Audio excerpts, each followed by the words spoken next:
two neighbors, one secret, and the most humiliating 19 minutes in modern American presidential history. The Prime Minister of Canada just executed a move so precise, so quietly devastating, that not a single intelligence analyst, trade diplomat, or White House advisor saw it coming. And the proof that it worked? The President of the United States lost his composure on live television for nearly 20 minutes straight.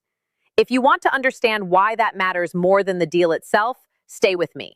Because what I'm about to show you changes everything you thought you knew about who actually holds power in North American trade.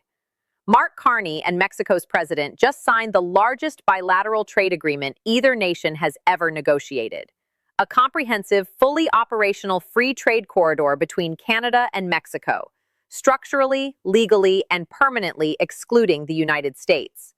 Think about what that sentence actually means. The two countries Donald Trump had been simultaneously pressuring with tariffs, threats, and economic ultimatums for 18 straight months, quietly found each other, sat down in secret, and built an entirely new North American trade architecture without American knowledge, without American involvement, and without a single courtesy call to Washington until the ink was already dry, the press conferences already scheduled, and the implementation timeline already running. If this is your first time hearing about this story, drop a comment below right now, because your reaction in the next few minutes is going to completely shift. Here is the part nobody is fully reporting. The negotiations lasted 4 months. No formal trade teams, no public consultation periods, no leaked drafts circulating through lobbying firms the way major trade agreements always do. Carney and Mexico's president communicated through a back channel of just 6 senior economic officials, 3 on each side, who met exclusively in person, in third country locations, with 0 electronic communications that could be intercepted or monitored. The operational security was modeled not on trade negotiations, but on intelligence operations. 4 months of talks, 0 leaks, and Washington found out 48 hours before it went public. That is not a diplomatic failure. That is a surgical strike. Now, here is what makes this different from every other trade story you have ever watched, and why you need to stay with me through every single component I'm about to break down, because each one is more structurally devastating than the last. The deal has 5 core components. The first is a fully tariff-free corridor. Every good flowing between Canada and Mexico, energy, minerals, agriculture, manufactured components, automotive parts, electronics, moves without duties, without quotas, without friction.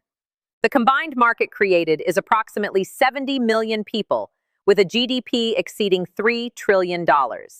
Not a replacement for the American market. Something more dangerous than that. A functioning alternative that does not need the American market to survive and is already growing. The second component is joint manufacturing zones. Canadian raw materials meet Mexican manufacturing capacity and labor efficiency inside shared production facilities that produce finished goods at a total cost American manufacturers, sitting behind their own tariff wall, simply cannot compete with. American factories are paying tariff-inflated prices for imported components and raw materials. Corridor manufacturers are not. That cost gap is already showing up in export pricing on global markets. The third component is a critical mineral processing pipeline.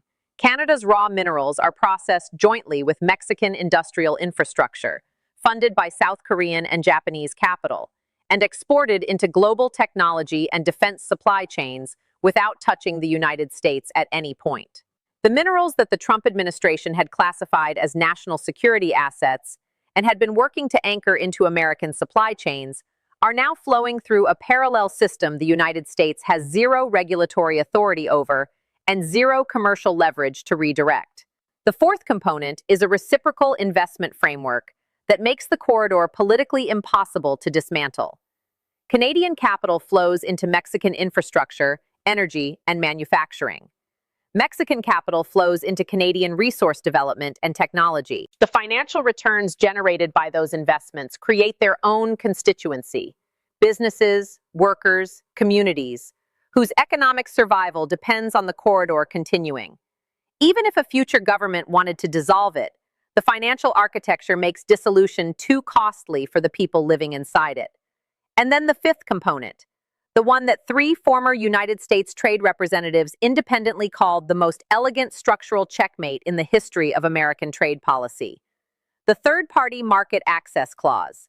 Under this provision, goods from the European Union, Japan, South Korea, the United Kingdom, Australia, and any future signatory nation can enter the North American market through the corridor, shipped to Canada or Mexico, processed under corridor rules of origin, distributed across North American markets, entirely legal, entirely unchallengeable, and entirely impossible for Washington to shut down without sanctioning two sovereign nations for the act of legally trading with each other. This is the mechanism that transforms the deal from a bilateral agreement into a structural trap. Because every tariff Trump imposes from this point forward does not block trade. It redirects trade straight into the corridor. Every tariff increase makes the corridor more economically attractive relative to direct American import. The wall does not stop the goods. It gives the goods a better reason to use the door standing open beside it. Trump's tariffs are now the corridor's best advertising. The more aggressively he raises them, the more trade routes around him through a system he cannot control, cannot tax, and cannot legally prohibit. The European Union began formal assessment of the third-party clause within 10 days of the announcement. Japan's trade ministry confirmed that Japanese manufacturers were already running cost-benefit analyses on corridor routing, with preliminary findings showing a 12 to 18% reduction in total landed cost for automotive components compared to direct American import under current tariffs. South Korea's trade representative called the corridor the most significant development in Pacific trade logistics in a decade. Every nation reached the same conclusion independently. The corridor works. And if it works for Canadian and Mexican goods, it works for ours.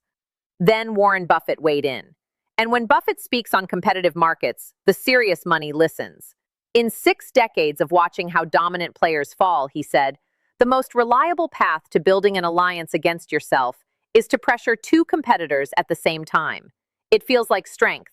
It looks like dominance. The pressured parties absorb damage, retreat, make concessions, and the dominant player interprets all of that as validation. But the mathematics always produce the same outcome given enough time. The two pressured parties find each other, not because they are natural allies, not because they share history or values or trust, because they share an adversary. And a shared adversary is the most powerful bonding force in every form of competitive interaction that has ever existed. The bond does not require friendship. It requires arithmetic. And the arithmetic of shared adversity always reaches the same answer. Together is cheaper than alone. Trump pressured Canada and Mexico simultaneously for 18 months. He gave them 18 months of arithmetic. He was not just the pressure, he was the reason. He was the logic. He was the architect of the very alliance now encircling him. And that brings us back to those 19 minutes, because a composed White House response, even a wrong one, even a weak one, would have contained the story.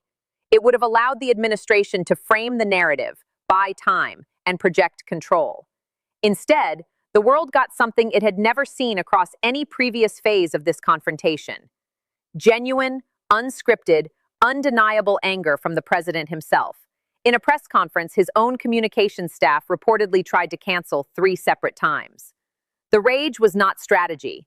It was not performance. It was the involuntary response of someone who had just understood in real time, on camera, in front of every government on Earth, that he had been completely outmaneuvered. Buffett's observation closed the loop with the precision of a verdict. You do not rage at something that does not threaten you. The rage was not the response to the deal. The rage was the confession that the deal had landed exactly where it was designed to land. The corridor is already operational. American companies are already voluntarily routing trade through it. The White House has not produced a single countermeasure that analysts agree would reduce corridor traffic rather than accelerate it. That is not a setback. That is a structural condition. And structural conditions do not reverse on their own. If you follow trade, geopolitics, or just want to understand where power actually moves before the headlines catch up, share this with someone who needs to see it. This story is developing daily, and the next phase is already in motion. Subscribe if you want to be the first to know what comes next, not when it's already everywhere, but before it is.